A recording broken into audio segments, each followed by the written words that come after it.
Screen दिसते तुम्हाला? आता दिसत असेल. हो मॅम. ओके, ठीक आहे. तर नाव last time we discussed about inductive bias and hypothesis space. Okay, when we have the hypothesis space, then we assume certain things, so we can call it as a hypothesis. So when we have hypothesis, then we have the hypothesis space.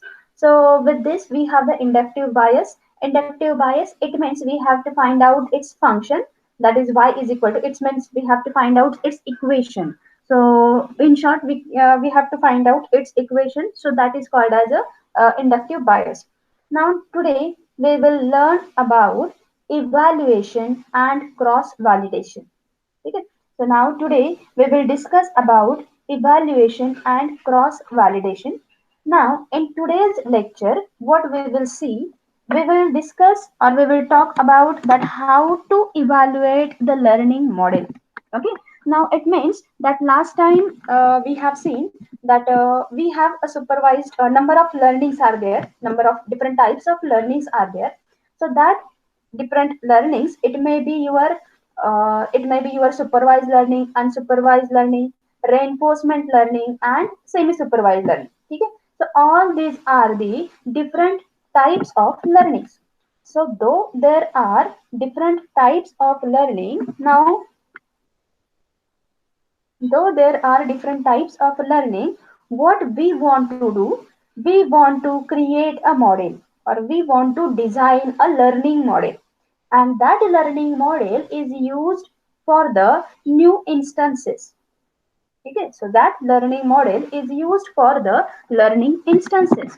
That new model is used for the new instances. Now, if our model is correct, okay, whatever the data is predicted by our model, if it is correct, then our output or whatever we predicted, that is the correct one. But if our output is not correct, okay, it means whatever the prediction is there, if it is not correct, in that case, if the learning model fails, then in that case our output feature will be failed. So therefore, when we have a learning model, it is very important that we have to evaluate that learning model. Okay, we have to evaluate that learning model. Now if we evaluate the learning model, it means we will come to know that whether that our algorithm or whatever the model is there, we can find out its accuracy. So for that purpose, it is very important that we have to evaluate our learning model or learning algorithm. Now, the second concept we will understand here, that when we use or when we evaluate our learning model, at that time we will use cross validation. Okay, so how to use that cross validation for the evaluation, that we will see here. Okay, so in this today's lecture, we will see two things. That is the first one, that how to evaluate the learning algorithm. That a learning algorithm, it is that whatever the input we have, whatever the training examples are there, from that training examples we create a certain model, and that model we find out its accuracy. We find the different metrics to measure or to evaluate that learning algorithm. Now the second we will see, for the evaluation we will use the cross validation. So how to use that cross validation, that we will see here. Now the next thing in this, in evaluation, we know that we have a hypothesis space. Okay, we have a hypothesis space. So it means last time we have seen one of the example, that if there are the four boolean features are there, then 2 raised to 4, the number of possible subsets should be there. uh, Sorry, 2 raised to 4, it means 16, so 16 subsets should be there. And at the same time, the last concept we have seen, that 2 raised to 16, this is our total hypothesis size, right? So if this is our total hypothesis size, now if this is the hypothesis size, we have the training data set, At the same time, we can consider that it has certain hypotheses. Okay, it has certain hypotheses. Now we have to we have if there is a learning algorithm, then that learning algorithm will have hypothesis, and that hypothesis belongs to the hypothesis space. Okay, so that hypothesis belongs to the hypothesis space. So here we will find out that that is that h. What is h? So here this small h, it means it is hypothesis. Is this small h is good? It means is this hypothesis is good? It means whatever we assume, is it good? So that we have to find out. So therefore we want to evaluate the performance of learning algorithm. So therefore we want to evaluate the performance of learning algorithm. So therefore we will perform certain experiments and we will evaluate that experiments. Okay, so we have to evaluate the performance of our learning model, and we have to perform certain experiments, and finally we have to evaluate that experiments. So here we have the different metrics. So here we have different metrics. So these metrics are used to measure the performance. These metrics are used to measure the performance. Now it can be measured by using, we can measure the accuracy of our learning model. We can measure the precision of a learning model. At the same time, we can calculate the recall value of that learning model. So here our metrics will be the accuracy, precision, and recall. I will tell you that what is these things. So here we will find out the different performance measurements. So that can be our accuracy, precision, and recall. So here these are the different things. Now we will see the cross validation. Now, as we earlier told that cross validation. So, cross validation, it is one of the technique, and this technique is used to evaluate the machine learning model. Okay, so cross validation, it is one of the technique to evaluate the machine learning model. Then now, how it will evaluate the machine learning model? Then it will evaluate the machine learning model by giving the training to the multiple machine learning models, and from that machine learning models, there are several machine learning models. Then that machine learning models have certain training data. It means they have the available input data, and from that available input data we evaluate certain things. So that we call it as a cross validation. So here cross validation, it is a technique to evaluate the machine learning model. We evaluate the machine learning model by training the number of machine learning models, and at that time we have the some training data set. So we will use that training data set, and we will evaluate that the machine learning model on the basis of our available input data. So this is the cross validation. The next, this cross validation, it is used to detect the overfitting. This cross validation, it is used to detect the overfitting. Now what is overfitting over here? So for that purpose, I would like to give you one of the example, that what is overfitting most probably. So what is overfitting? So just consider that you went to the new country or the new region, that you don't know the peoples which are surrounding you, you don't know anything within that country. Okay, तुम्ही एका वेगळ्याच नवीन country मध्ये गेला आहात, आणि तुम्हाला त्यापैकी आता काही सुद्धा माहित नाही की काय गोष्टी काय आहेत वगैरे. एकदम न्यूली असल्यासारखे आहात तुम्ही, आणि त्याच वेळेस काय होतंय की तुमचं तुम्ही थोडेसे घाबरलेल्या स्थितीत असतात, आणि त्या स्थितीमध्ये इन केस जर का कोणी तुमचं पाकिट मारलं, राईट, तुमच्याकडची जी पर्स वगैरे होती किंवा तुमचं जे पाकिट होतं ते कोणीतरी चोरलं, तर तुम्ही काय करता?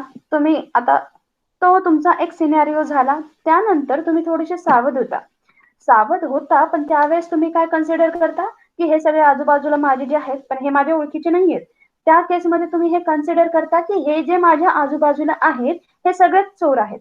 म्हणजे पर्स चोरी करणारा तो एकटाच होता, पण तुम्ही त्या सगळ्यांनाच तुम्ही कन्सिडर करताय की हे सगळे चोर आहेत, कारण की तुम्हाला माहितीच नाही की कोण तुमच्या कोण कसं आहे हे तुम्हाला माहितीच नाहीये आणि म्हणून तुम्ही त्या सगळ्याच लोकांना तुम्ही एकाच कॅटेगरीत पुट करताय. Right. So that is the overfitting. ठीक आहे, म्हणजे आता ह्याच कन्सेप्टला आपण ओव्हरफिटिंग म्हणतो. So this cross validation it is used to detect that overfitting. So here the overfitting is a modeling error. Now what is the overfitting? Overfitting is a modeling error that occurs when a function is too closely fit to a limited set of data points. So overfitting it is a modeling error. Why it is modeling error? जसं की मी तुम्हाला example सांगितलं, त्या example मध्ये आपण काय म्हणतोय की माझी पर्स ही एकानेच चोरी केलेली आहे, कोणीतरी एकानेच चोरी केलेली आहे, पण त्याच वेळेस मी हे कन्सिडर करते की सगळ्या लोकांसोबत की हे सगळेच लोक चोर आहेत, हे मी कन्सिडर करते. तर हे जो आहे तर हे खरोखर मध्ये आहे का की सगळेच चोर आहेत का? तर नाही. So it is an error. So that error occurs when a function is too closely fit to a limited set of data points. So that is overfitting. Now, in this, as we have seen that what is cross validation? Sorry, एक दोन minute.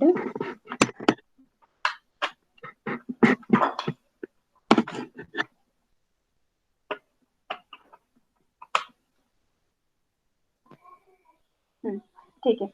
So what is cross validation? So as we told you earlier that what is cross validation? So cross validation it is a technique.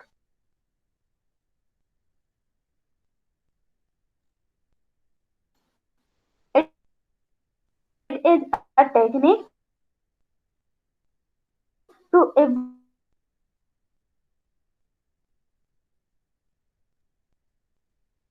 आवाज evaluate break the machine evaluate ऐकू येत prediction. नाहीये. Then at that time, okay.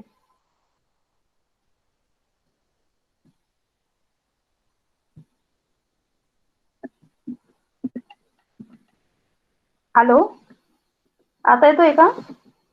Yes ma'am. Okay.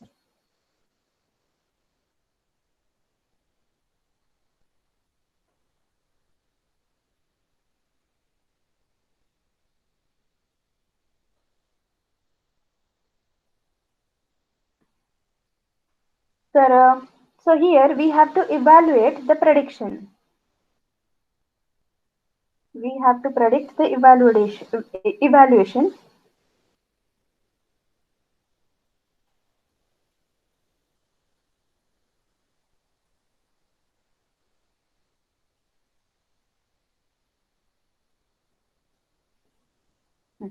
ठीक आहे.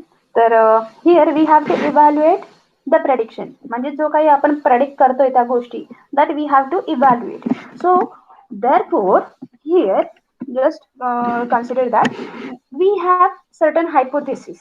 Okay. When we have a training data set, then we can say that we have a certain hypothesis. आपल्याकडे जर का data set आहे तर त्या डेटा सेटवर आपण काहीतरी assumptions करतो. So that assumptions or that hypothesis it is represented with the help of this small h. Okay. आता इथे हा जो तुम्हाला दिसतोय तर तो आहे तुमचा h, small h. Okay. So when you have the training data set, so this training data set it is represented with this help of small h. Here x is given, it means a particular instance or particular example is given. So that particular on that particular example we have certain hypothesis. So therefore here we want to make the prediction on x. Okay. So here we want to make a prediction on x. So therefore h of x is there. So here we consider that this y cap दाखवलेला आहे. So that is called as a y hat. So this y hat is equal to h of x. It means what? It means if we have certain example, then that certain example will have the actual value of y. तर काहीतरी input आहे तुमचं, तर त्या इनपुटचं खरोखर मध्ये एक काहीतरी आउटपुट असेल. ठीक आहे. जर का तुम्ही ऍज्युम वगैरे काहीच नाही केलं तर त्याचं खरोखर मध्ये एक आउटपुट आहे. एका ट्रेनिंग डेटा सेट बद्दल मी बोलते. तर ट्रेनिंग डेटा सेट मध्ये एक आपण पर्टिक्युलर एक्झाम्पल घेतलं आणि त्या एक्झाम्पल मध्ये त्याचं इनपुट आपण एक्स आहे असं आपण कन्सिडर करतो आणि त्यासोबत इनपुट एक्स आहे असं आपण कन्सिडर करतो आणि त्यासोबत आपण काहीतरी ते जे इनपुट आहे त्या इनपुट सोबत काहीतरी आउटपुट पण असेल, म्हणजे त्याची काहीतरी ऍक्च्युअल व्हॅल्यू सुद्धा असेल. तर ती ऍक्च्युअल व्हॅल्यू आपण रिप्रेझेंट करतो बाय युझिंग स्मॉल वाय. ठीक आहे, by using small Y we will represent the actual value of Y. But here we have shown that Y hat. ठीक आहे, इथे आपण वाय हॅट दाखवलेला आहे. So this Y hat it means that what you have predicted. आपण हे जे माझं एक्झाम्पल होतं तर त्या एक्झाम्पल साठी आपण काहीतरी अझम्पशन केलेलं आहे, हायपोथेसिस केलेलं आहे. तर ते हायपोथेसिस यूज करून आपलं प्रेडिक्टेड आउटपुट काय आहे. So for that predicted output we will write this Y hat. ठीक आहे, तर त्यासाठी आपण हे वाय हॅट आपण यूज करतोय. तर वाय हॅट हे आपण कशासाठी यूज करतोय, तर वाय हॅट हे आपण जर का जी काही माझी प्रेडिक्टेड व्हॅल्यू असेल त्यासाठी हे आपण वाय हॅट यूज करतोय. And for actual value of Y actual value for actual value we will use simply small Y. ठीक आहे, तर अशा ह्या दोन गोष्टी. नाव हिअर आता मी तुम्हाला दोन गोष्टी मी कन्सिडर केल्या, आय थिंक इथे नसेल. ठीक आहे, इथे दोन गोष्टी मी तुम्हाला सांगितल्या, एक म्हणजे Y hat. Y hat is your predicted value and Y small y it is your actual value. Okay, now if we have to find out the error, ठीक आहे, जर का तुम्हाला एरर फाइंड आउट करायचा आहे, then in that case what we will do, then we will do that y hat minus y. It means this both values y hat and y, if both values are same then we can say that there is no error. दोन्ही value जर का तुमच्या same असतील तर तुम्हाला सांगता येईल की त्याच्यामध्ये एररच नाहीये, कारण की दोन्ही व्हॅल्यू सेम आहे. But at the same time if there is a difference then we can say that there is an error. पण जर का माझ्या दोन्ही व्हॅल्यू जर का वेगळ्या वेगळ्या असल्या तर आपण म्हणू शकतो की त्यामध्ये एरर आहे. ठीक आहे, so now this is how to evaluate the prediction. Now at the same time we can measure the error. We can measure the error. So how we can measure the error? So there is a first way is there that how we can measure the error. So here we can say that, okay, now in this slide we can say that here we have seen that whether we have error or not. Okay, so y hat is there and y is there, if both are same then we can say that there is no error. But if these two values are different, या दोन्ही value जर का वेगळ्या वेगळ्या असल्या then we can say that there is a error. तिथे error आहे. Now the next thing here we can say that how the error is measured. ठीक आहे, म्हणजे मी जरी बघितलंय की माझा y हॅट आणि y यामधला जो डिफरन्स आहे तो म्हणजे माझा एरर आहे, तर तोच एरर आपण इथे बघतोय. So now first task the first way the first way is for a single training example. म्हणजे तुमच्याकडे एकच ट्रेनिंग एक्झाम्पल आहे त्या केसमध्ये, म्हणजे त्या ट्रेनिंग डेटा सेट मधला आपण एकच एक्झाम्पल घेतोय. Then we have to find out the error within that single example. Okay, we have to find out the error of that single example, then we can calculate it as h of x. h of x म्हणजे जसे आता ह्या diagram मध्ये इथे आपण दाखवलं की h of x is equal to y bar, sorry y hat. Y hat is equal to h of x. So the same value we can put over here, that y hat minus y. ठीक है, absolute error is equal to mod of h of x minus y. So here h of x, its value is y hat. So y hat minus y. If both these values are different म्हणजे त्याची value जर का 0 पेक्षा पलीकडे काहीतरी येते. आता इथे आपण तो मॉड सुद्धा दिलेला आहे बघा. मॉड दिलेला आहे म्हणजे काय असतं, मॉडचा अर्थ असतो की तुम्ही -3 जरी लिहिताय, mod of -3 then that value will be 3. बरोबर आहे, मॉड ऑफ -3 जर का लिहिताय तर त्याचं उत्तर तुम्हाला शेवटी 3 भेटतं, आणि मॉड ऑफ 3 भेटलं तरी सुद्धा तुम्हाला त्याचं आन्सर 3 भेटतं. म्हणजे जी काही तुमचा डिफरन्स आहे, जो काही तुमचा डिफरन्स आहे तो तुम्ही इथे पॉझिटिव्हनेस तुम्ही इथे रिफ्लेक्ट करता. तर त्यासाठी इथे मॉड आपण लिहिलेलं आहे. तर तुमचा जो एरर आहे तो तुमच्या ऍक्च्युअल व्हॅल्यू पेक्षा हा कमी येऊ शकतो किंवा जास्त येऊ शकतो. तर तो कमी जरी असला तरी शेवटी तो एरर आहे, आणि जास्त जरी असला तरी शेवटी तो एरर आहे. तर म्हणून ते आपल्याला इथे प्रेडिक्ट करायचंय. तर त्यासाठी आपण इथे लिहिलेलं आहे absolute error is equal to h of x minus y. H of x, it means it is y hat minus y, it will give you certain output. Now, whatever the output you will get, that will be an absolute error. Now, that absolute error, it can be 0 or it can be anything other than 0. ठीक आहे, ती 0 असू शकते किंवा 0 पेक्षा वेगळीही असू शकते. So, this is for a single example. हे सगळं एकाच एक्झाम्पल साठी आहे असं मी तुम्हाला सांगते. ठीक आहे. नाव if we have the multiple examples and then we have to find out the absolute error. ठीक है.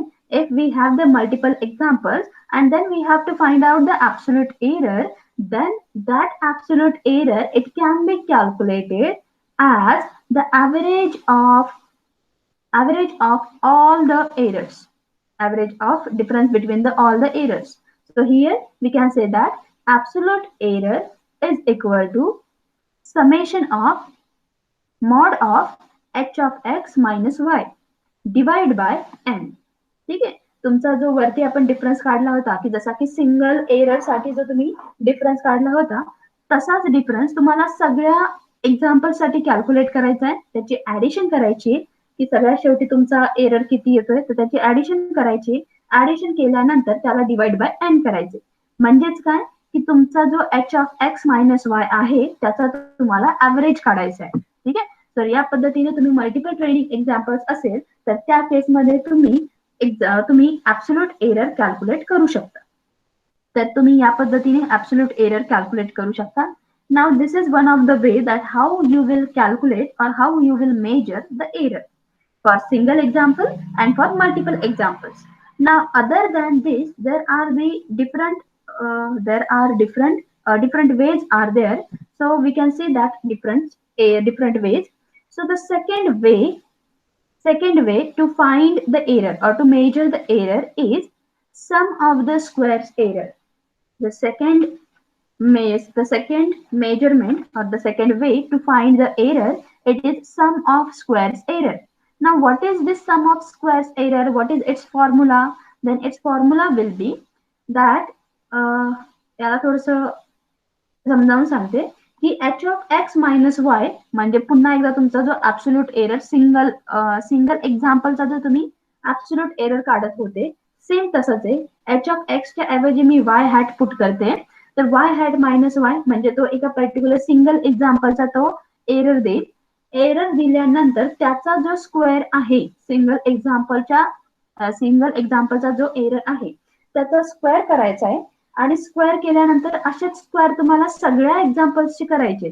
प्रत्येक एक्झाम्पल्सचा जो एरर आहे त्याचा स्क्वेअर करायचा आहे आणि त्या सगळ्या एक्झाम्पल्सची ऍडिशन करायची आणि ऍडिशन केल्यावर त्याचा ऍव्हरेज काढायचा. कळालं? कळतंय का की फास्ट होत आहे की डोक्याच्या वरती पुन्हा सांगा ना. काय सांगू पुन्हा? हेच सांगू की त्याच्या आधीच पण सांगू? नाही हेच सांगा. अच्छा. तर जसं की यापूर्वी मी तुम्हाला सांगितलं की h of x minus Y. ठीक आहे. आता हे बाकीच्या ज्या गोष्टी दिल्यात मी त्याकडे जास्त लक्ष देऊ नका. मी त्याच्यामधल्या थोड्या गोष्टी सांगते. तर h ऑफ x हे जसं आपण सांगितलं होतं ते y हॅट आहे. y हॅट म्हणजे काय की ते प्रेडिक्टेड व्हॅल्यू आहे. प्रेडिक्टेड व्हॅल्यू आणि ऍक्च्युअल व्हॅल्यू मधला डिफरन्स तुम्हाला कॅल्क्युलेट करायचा आहे प्रत्येक एक्झाम्पल साठी तो एरर तुम्ही फाइंड आउट केल्यानंतर त्याचा जो स्क्वेअर आहे तो कॅल्क्युलेट करायचा आहे. असं प्रत्येक एररचा स्क्वेअर तुम्हाला ऍडिशन करायचा आहे आणि डिवाइड बाय एन करायचं आहे. म्हणजे जर का मॅथमॅटिकल फॉर्म मध्ये मी याला सांगायचं जर का झालं तर हे काय 1 by N summation of I is equal to 1 to N. म्हणजे जितके तुमचे एक्झाम्पल्स असतील एन नंबर ऑफ एक्झाम्पल्स जर का असतील तर फर्स्ट एक्झाम्पल पासून एन नंबर पर्यंत जितके तुमचे एक्झाम्पल्स आहेत त्या सगळ्यांची तुम्हाला ऍडिशन करायची. मग ऍडिशन नेमकी कशाची करायची? So mod of h of x minus Y whole square. तुमचा जो आहे एरर त्या एररचा तुम्हाला स्क्वेअर करायचा आहे. आता कळालं? हो ma'am. Okay. So this is our second way. ठीक आहे. आता ही दुसरी मेथड होती की एरर आपण कसा मेजर करणार आहोत. Now the first way is the single example or the multiple example is there. So in that case we can find out the absolute error. आपण ऍब्सोल्यूट एरर फाइंड आउट करू शकतो.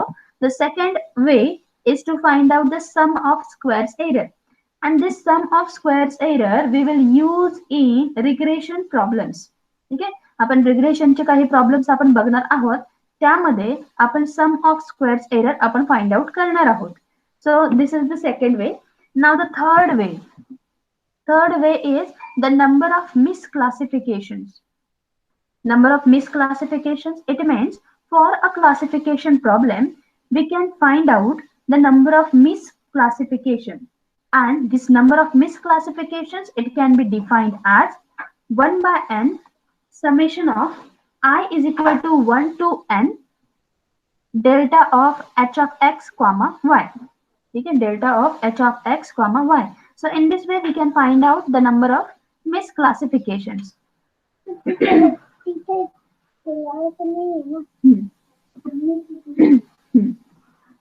So in this way we can find out the number of misclassifications. Now in this example, this is the example of a classification problem, and within this classification problem we can find out that we will find out the number of misclassification problem. म्हणजे कोणते कोणते तुमचे जे examples आहेत ते चुकीच्या पद्धतीने त्यांना इव्हॅल्युएट केलेले आहे ते आपण इथे फाइंड आउट करणार आहोत. तर मग यामध्ये तुमचं मिसक्लासिफिकेशन म्हणजेच काय होईल की मिसक्लासिफिकेशन म्हणजे की तुम्ही प्रेडिक्ट करताय, ठीक आहे, म्हणजे सिस्टीम देतीये की ते जे एक्झाम्पल आहे ते ठीक आहे, ते जे एक्झाम्पल आहे तर ते लो रिस्क कस्टमर आहे. आता मी हे एका फॉर्म मध्ये सांगते, किंवा मी जर का सेंटिमेंट अनालिसिस जर का सांगायला लागले, सेंटिमेंट अनालिसिस म्हणजेच काय की एखादं स्टेटमेंट आहे आणि ते स्टेटमेंट पॉझिटिव्ह आहे, निगेटिव्ह आहे की न्यूट्रल आहे, तर ते तुम्हाला फाइंड आउट करायचे. मग आता तुम्ही कन्सिडर करताय, ठीक आहे, म्हणजे ऍक्च्युअल मध्ये ते जे वाक्य आहे किंवा ते जे स्टेटमेंट आहे तर ते निगेटिव्ह स्टेटमेंट आहे, पण तुमची सिस्टीम त्याला काय रिफ्लेक्ट करते, तुमची सिस्टीम रिफ्लेक्ट करते की ते पॉझिटिव्ह आहे म्हणून. ठीक आहे, नाव दिस इज मिसक्लासिफिकेशन, याला आपण मिसक्लासिफिकेशन म्हणतो. किंवा दुसरं एक्झाम्पल की तुम्ही जे कन्सिडर करताय की हे स्टेटमेंट माझं पॉझिटिव्ह आहे पण सिस्टीम मात्र तुम्हाला ते निगेटिव्ह आहे म्हणून दाखवते, तर यालाच म्हणायचं मिसक्लासिफिकेशन. तर आता हा जो क्लासिफिकेशनचा प्रॉब्लेम आहे, या क्लासिफिकेशनच्या प्रॉब्लेम मध्ये आपण फाइंड आउट करणार आहोत नंबर ऑफ मिसक्लासिफिकेशन्स. मग नंबर ऑफ मिसक्लासिफिकेशन्स आपण फाइंड आउट करणार आहोत, तर कसं फाइंड आउट करणार आहोत, it can be defined as 1 by n summation of I is equal to 1 to n the delta h of x comma y. So here delta is a function and it will return either 0 or 1 or 0. Now if our y hat and y are the same, म्हणजे माझी predicted केलेली value आणि माझी actual value both values are same, then in that case it will return 0. दोन्ही value माझ्या जर का same असतील तर त्या केसमध्ये हा 0 लिहिल, आणि जर का त्या सेम नसतील त्या केसमध्ये हा 1 लिहिल, हा डेल्टा फंक्शन. कळलं? तर या पद्धतीने तो number of misclassifications will be calculated. Now in this number of misclassification within this classification problem specially we will use a confusion matrix. ठीक आहे, आपण यामध्ये कन्फ्युजन मॅट्रिक्स सुद्धा आपण यूज करू शकतो. का बरं आपण यूज करतो, because it is easy to identify our accuracy of our system, the precision and recall of our system. तर आपण काय तर ते बघूयात. So now here this is our confusion matrix. ठीक आहे, now this is our confusion matrix. It means here in this diagram you can see that we have two values. जसं की मी तुम्हाला यापूर्वी म्हटलं की माझा नंबर ऑफ मिसक्लासिफिकेशन मध्ये काय होते, नंबर ऑफ मिसक्लासिफिकेशन म्हणजे तुम्ही म्हणताय की ते पॉझिटिव्ह आहे, ठीक आहे, हे आपली ऍक्च्युअल व्हॅल्यू. आता मी ज्यावेळेस म्हणते की तुम्ही म्हणताय म्हणजेच काय की ते तुमची ऍक्च्युअल व्हॅल्यू आहे, तर ती ऍक्च्युअल व्हॅल्यू आहे, पण माझी जी सिस्टीम आहे सिस्टीमनी काय प्रेडिक्ट केलेलं आहे, तर सिस्टीमनी प्रेडिक्ट केलेलं आहे की ते निगेटिव्ह आहे. तुम्ही म्हणताय ते पॉझिटिव्ह आहे पण सिस्टीम प्रेडिक्ट करते ते निगेटिव्ह आहे. So that is our misclassification. तर आता ह्या ज्या दोन गोष्टी आहेत की एक तर ते तुमचं ऍक्च्युअल व्हॅल्यू असेल किंवा ते प्रेडिक्टेड व्हॅल्यूज असेल, तर हे दोन्ही गोष्टी इथे दिलेल्या आहेत. ठीक आहे, तर इथे दाखवता येते ऍक्च्युअल व्हॅल्यूज आणि जो काय म्हणू आपण त्याला लेफ्ट साइडला तो प्रेडिक्टेड व्हॅल्यूज म्हणून दाखवतोय. तर या पद्धतीने तो दोन्ही पद्धती तो दाखवतोय. Now here the actual values these are the true class, हे खरोखर मध्ये क्लासेस आहेत, आणि predicted values it means these are the hypothesized class. ठीक आहे, तुम्ही जे अज्युम केलं होतं, तुम्ही जे प्रेडिक्ट केलं होतं, तुम्ही जे हायपोथेसाइज केलं होतं, तर तो हा क्लास आहे किंवा त्या या व्हॅल्यूज आहेत. ठीक आहे, मग आता तुमचं जे उत्तर आहे किंवा तुमचं जे क्लासिफिकेशन आहे, तर आयदर ते तुमचं पॉझिटिव्ह असेल किंवा निगेटिव्ह असेल. ठीक आहे, आपण इथे दोनच कन्सिडर करूयात सिम्प्लिसिटीसाठी. तर मी जसं तुम्हाला म्हणाले होते की तुम्ही जे अज्युम करताय की याचं हे स्टेटमेंट जे आहे हे पॉझिटिव्ह आहे, पण तुमची सिस्टीम सांगते की हे निगेटिव्ह आहे. म्हणजेच एक तर ते तुम्हाला बरोबर उत्तर दाखवेल किंवा चुकीचं उत्तर दाखवेल, राईट. तर यासाठी इथे फक्त दोनच कॉलम आपण केलेले आहेत, ते म्हणजे पॉझिटिव्ह आणि निगेटिव्ह. तर पॉझिटिव्ह 1 ने रिप्रेझेंट केलं आणि निगेटिव्ह 0 ने रिप्रेझेंट केलेले. ठीक आहे, तो 1 आणि 0चा जास्त काही मॅटर नाहीये, पण ठीक आहे. पॉझिटिव्ह आहे आणि निगेटिव्ह आहे अशा दोनच गोष्टी आहेत. ठीक आहे, सेम तुम्ही जसं म्हणताय की माझी जी ऍक्च्युअल व्हॅल्यू आहे, माझा जो ट्रू क्लास आहे, त्याच्यामध्ये दोनच क्लासेस आहे, ते म्हणजे पॉझिटिव्ह असेल किंवा निगेटिव्ह असेल. तसंच हायपोथेसाइज क्लासमध्ये किंवा प्रेडिक्टेड व्हॅल्यूज मध्ये सुद्धा दोन पार्ट पडतात, तर ते म्हणजे पॉझिटिव्ह आणि निगेटिव्ह. इथपर्यंत काय आलं शिवानी?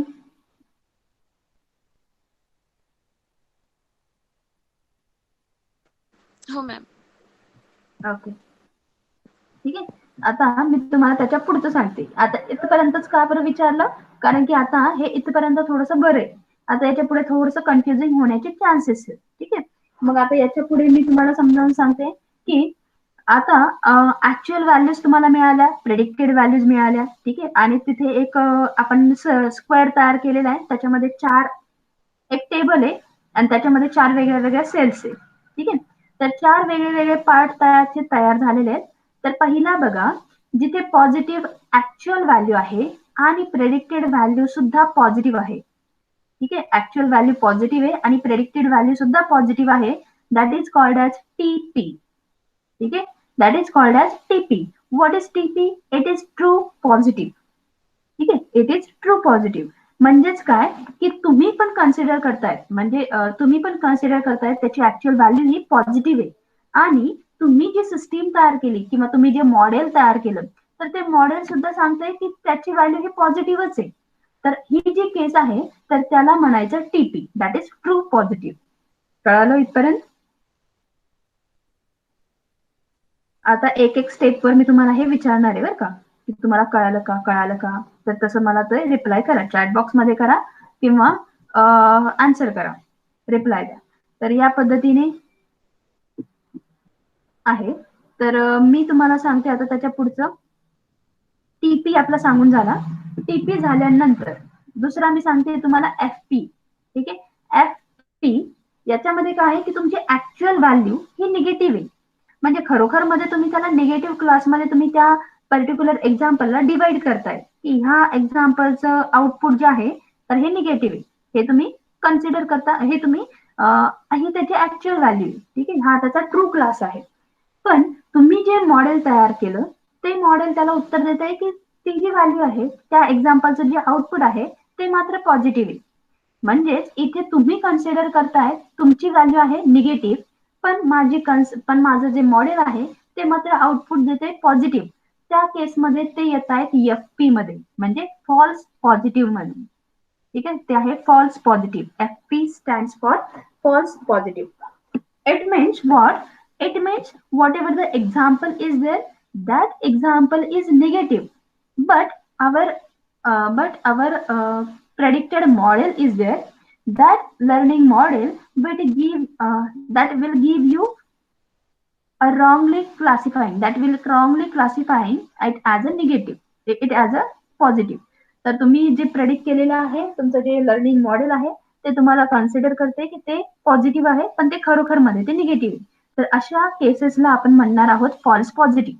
आता सगळ्यात पहिली गोष्ट की हे एवढं आपण का बरं बघतोय? ठीक आहे, कारण की हे आपण का बरं बघतोय, कारण की ज्यावेळेस तुम्ही एखादं लर्निंग मॉडेल तयार करता किंवा तुम्ही एखादा प्रोजेक्ट वगैरे करता, आता मे बी तुम्ही बीई ला वगैरे कराल, तर तुम्ही बीई ला वगैरे प्रोजेक्ट कराल, तर बऱ्याचशा वेळेस म्हणजे इव्हन तुमचे सिनियर सुद्धा त्यामध्ये टेस्टिंग करा आपण म्हणतो, किंवा टेस्टिंग केल्यानंतर तुमच्या सिस्टीमचा परफॉर्मन्स मेजर करा असं आपण सांगतो. तर परफॉर्मन्स मेजर मध्ये इन जनरल तुम्ही काहीच करत नाही, ठीक आहे, पण करायला हवं. तर काय करतात परफॉर्मन्स मेजरमेंट मध्ये, तर परफॉर्मन्स मेजरमेंट मध्ये इन केस आता तुमचा जर का मॉडेल हा क्लासिफिकेशनशी रिलेटेड आहे असं आपण कन्सिडर करू, तर त्या क्लासिफिकेशनच्या मॉडेलमध्ये तर हे जे आहे आता आपण जे बघतोय कन्फ्युजन मॅट्रिक्स, तर तो कन्फ्युजन मॅट्रिक्स आपण तिथे ड्रॉ करतो आणि प्रत्येक माझं जे इनपुट आहे त्या इनपुटचं माझं आउटपुट काय आहे ते आपण फाइंड आउट करतो. आणि फाइंड आउट केल्यानंतर माझी सिस्टीम काय देते, त्याला पॉझिटिव्ह देते की निगेटिव्ह देते हे सुद्धा आपण फाइंड आउट करतो. म्हणजेच काय की सगळ्यात शेवटी आपण आपला असाच कन्फ्युजन मॅट्रिक्स तयार करतो की माझे नंबर ऑफ स्टेटमेंट्स किती आहे, की ज्याला की खरोखर मध्ये आपण सुद्धा म्हणतोय की ते पॉझिटिव्ह आहे आणि सिस्टीम सुद्धा म्हणते की पॉझिटिव्ह, म्हणजे अशा नंबर ऑफ स्टेटमेंट्स किती आहेत मग ते टीपी मध्ये लिहा. त्यानंतर फॉल्स पॉझिटिव्ह आहे. फॉल्स पॉझिटिव्ह म्हणजेच काय, तर मी म्हणते की ती व्हॅल्यू निगेटिव्ह आहे, तो एक्झाम्पल जो आहे तो निगेटिव्ह आहे आणि प्रेडिक्ट केलेली मॉडेल मात्र म्हणते की ते पॉझिटिव्ह आहे. मी म्हणते निगेटिव्ह आहे आणि मॉडेल म्हणते पॉझिटिव्ह आहे. तर त्या सगळ्या गोष्टी या एफपी मध्ये लिहितो. त्यानंतर अजून 2 आहेत. तर या पद्धतीने तुमची जी सिस्टीम आहे, तुमच्या सिस्टीमचं आउटपुट इथे ह्या कन्फ्युजन मॅट्रिक्स मध्ये आपण पुट करतो. टीपी, एफपी, एफएन आणि टीएन, सॉरी हे टीएन, तर अशा या व्हॅल्यू आपण पुट करतो.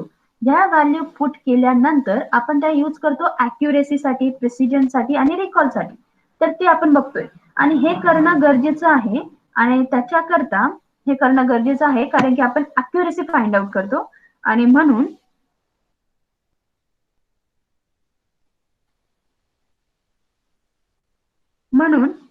हे करणं गरजेचं आहे. तर त्यासाठी आता मी तुम्हाला सांगते की इथे आपण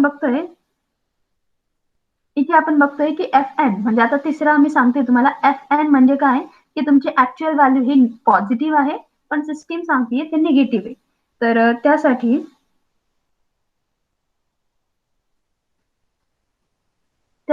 इथे पॉझिटिव्ह आहे ऍक्च्युअल व्हॅल्यू आणि निगेटिव्ह व्हॅल्यू आहे सिस्टीमनी प्रेडिक्ट केलेली. त्याचसोबतच तुम्ही म्हणताय की याची व्हॅल्यू निगेटिव्ह आहे आणि सिस्टीम सुद्धा म्हणताय निगेटिव्ह आहे, तर त्या केसमध्ये त्याला रिप्रेझेंट करतात टी एन म्हणून, म्हणजे ट्रू निगेटिव्ह म्हणून. तर ट्रू टीपी म्हणजे ट्रू पॉझिटिव्ह, एफ पी म्हणजे फॉल्स पॉझिटिव्ह, एफ एन म्हणजे फॉल्स निगेटिव्ह आणि टी एन म्हणजे ट्रू निगेटिव्ह. ठीक आहे, म्हणजे ते खरोखर मध्ये निगेटिव्ह आहेत. टीपी म्हणजे खरोखर मध्ये पॉझिटिव्ह आहेत आणि सिस्टीम सुद्धा पॉझिटिव्ह आहे म्हणून सांगते. तर या पद्धतीने नेक्स्ट फॉल्स पॉझिटिव्ह म्हणजे सिस्टीम सांगते पॉझिटिव्ह आहे पण ते खरोखर मध्ये निगेटिव्ह आहे आणि सिस्टीम सांगते एफ एन म्हणजे सिस्टीम सांगते निगेटिव्ह आहे पण खरोखर मध्ये ते पॉझिटिव्ह आहे. अशा प्रकारे हे 4 वेगळ्या गोष्टी आहेत. त्यानंतर आता हा झाला आपला कन्फ्युजन मॅट्रिक्स. यानंतर मी तुम्हाला सांगते की कशा पद्धतीने आपण ह्या गोष्टी, मी तुम्हाला म्हणते की प्रिसिजन आहे, रिकॉल आहे आणि अॅक्युरेसी. तर हे जे आपण फाइंड आउट करतोय तर हे कसं फाइंड आउट करतोय, तर हे फाइंड आउट करण्यासाठी तर आपण इथे प्रिसिजन लिहिलेलं आहे. म्हणजे हा जो कन्फ्युजन मॅट्रिक्स आहे त्या कन्फ्युजन मॅट्रिक्सचं आउटपुट काय आहे तर तुम्ही प्रिसिजन कॅल्क्युलेट करू शकता. तर प्रिसिजन कसा कॅल्क्युलेट करू शकता, तर प्रिसिजन मध्ये so the formula for the precision is equal to true positive divided by true positive plus false positive. So that will be a precision. It means what? This precision, it means precision is defined as it is one of the ability of a classification model to return only relevant instances. It means we can define it as that out of the number of examples that the learning algorithm marks as positive. ठीक आहे, the learning algorithm marks as positive. मग माझी जी system आहे, learning model जे आहे त्याने किती गोष्टींना त्याने पॉझिटिव्ह सांगितलेलं आहे, त्याने करेक्टली पॉझिटिव्ह म्हणून सांगितलेलं आहे, तर ते आपल्याला फाइंड आउट करायचंय. तर त्यासाठी it will tell you how many are correctly positive. So that's why here true positive divide by true positive plus false positive, या पद्धतीने त्याचा तो फॉर्म्युला आहे. तर हा झाला प्रिसिजन. सेकंड आहे रिकॉल. रिकॉल मध्ये आपण काय करतोय? Now recall is the ability of a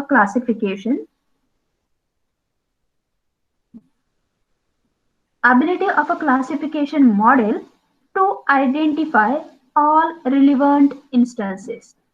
To identify